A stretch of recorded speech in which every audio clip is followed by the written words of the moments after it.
than it was the last year, and that you see a lot of developments that are happening. The pace is there, but maybe in your point of view it needs to be more robust. We've also been joined by Dr. Asif Javed. He's an environmental scientist. Thank you very much, Dr. Asif, to have joined us. Dr. Asif, when you look at the situation across Pakistan, whether it be Punjab, whether it be Khyber Pakhtunkhwa, of course Khyber Pakhtunkhwa, Gilgit-Baltistan have been extremely affected. Punjab also has been. The death toll is there in Khyber Pakhtunkhwa. When you look at Bunair, when you look at Swat, when you look at the other areas, and you see the stories through the different visuals that people are posting online, it posts a very sorry state of affairs as far as the state in which the people of the region are present. How, in your point of view, can these families that have been now affected by these rains and these excessive floods be sustainably rehabilitated when such a large majority, as per the reports also say, have lost their main source of income in just a matter of days? Yes, Omar Khalid Bhatt. First of all, I am really sorry for the loss of life. There are many people dead, many injured. Their property has been swept away by the flash floods, or you can say a cloudburst or something like that. But before coming to the point how they can be rehabilitated, I first would like to comment on why does this happen, what is actually happening right now.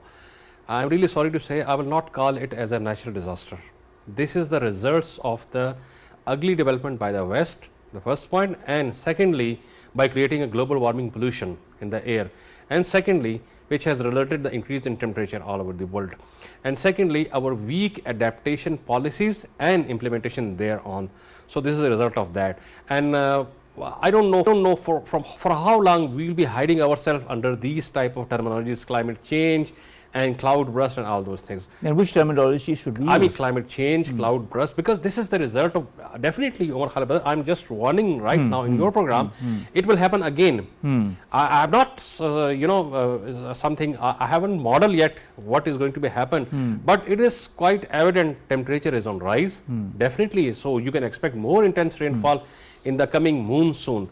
What happened actually when we have more temperature, more vapors go into the air, and in hilly areas particularly there is a phenomena called orographic lifting. Monsoon winds and then orographic convecting lifting combined together, massive amount of the water vapor go into the air, and then we have a massive downpour in the form of a cloud burst, like you can say more than 10 centimeter of rainfall in a shorter period of time. But let me ask you a question, where is the government, where are our people? How we have not adopted yet, because scientists have been crying from since ages. You know, you can observe the hotels on the bank of the river, and all those hotels does not belong to the rich people. They belong to the rich people, not to the poor people. And when they are also swept away by the flash floods, and obviously they can create a destruction in the downstream. So this has happened. Yes, now coming to the point how they can be rehabilitated. To tell you the fact, our nation is very good at rescue, our armed forces are very excellent at rescue, but that's not enough. We need long-term planning right now. This is the monsoon season. Obviously we can expect more rainfall as have been predicted by Pakistan Meteorological Department and NDMA, but what we will do by next year, we need to be very proactive. Omar Khalid, but our approach, I always observe our approach is reactive. We only react, not precautionary. There is a clear statement that whenever there is insufficient knowledge, for example, I don't know exactly what's going to be happen. This is the case with the weather. You can predict, but not 100% sure how much damage it will cause. So you have to take the precautions. So this is the time of consequences, era of consequences. The figures you could, many people dead, many people injured, livestock have been swept away, and people livelihood are at stake. For the first instance, definitely they have been provided with the prefabricated shelters for there, and government needs to provide them alternate earning opportunities, because they also have lost their income. Their lands have been eroded by the flash flood. That's a matter of fact. So not only government, civil society, international organizations, they should also come forward and help the people in this hard time. We all need to help and pray for them. All right. We all pray for those who've been affected one way or the other, and we see the damage happening as in real time with all the different visuals that people themselves are posting. Afia, how much is climate change to blame for what Pakistan is going through? Is there more to it, or can we just squarely blame climate change? No, so climate change, of course, is happening, and Pakistan is being impacted. I mean, there are no two opinions about that. But how much of the damage is because of climate change, and how much because of our own, as Dr. Saab has said, our own doing, by not heeding to the warnings of people who said that climate change is there and is going to cause more damage. Yeah, rising heat will always be followed by more rain than we used to get. The other thing which we have already mapped and we have experienced over the past 4 or 5 years, in fact, more than 4 or 5 years, is the shift in the geographical shift in the monsoon. So it has moved north and to the west. And this is why you are seeing so much of rainfall in the monsoon season in traditionally non monsoon regions. So now that is also an established fact that this is what is happening. I mean, Chilas had a temperature of 40 plus in July, I think, June or July. That is not the temperature of those areas. So that should have been an indication. But what he has mentioned is a pet. This is something we should take very seriously, and I don't know why we haven't yet taken very seriously. We had zoning laws immediately after the 2010 floods that 2,000 yards on either side of the river, there should be no structure because that is a river bed. And yet we saw it the next year after that, and then we saw it in 2022, and we are seeing it this time. So this is not climate change. This is the lack of governance. This is the complete unmindfulness of the threat. So there is no threat perception about climate change by the rest of the Pakistanis or even in all the departments because somebody is giving them permission. And if that permission is not there, they're not obviously coming up. These structures are not standing up there overnight.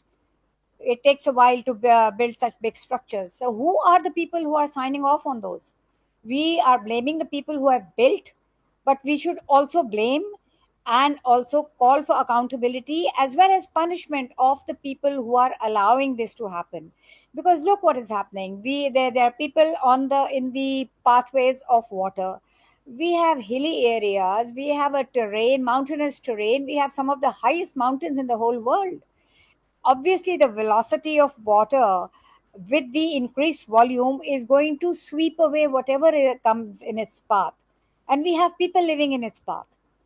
So the zoning Issue. I mean, there needs to be, as you yourself said, post the 2010 floods, there had been a mechanism that was put into place, and that needs to be now implemented before more damage occurs. Thank you very much, Afia Salam, to have joined us all the way from Karachi and to have updated us also as far as the situation there is concerned.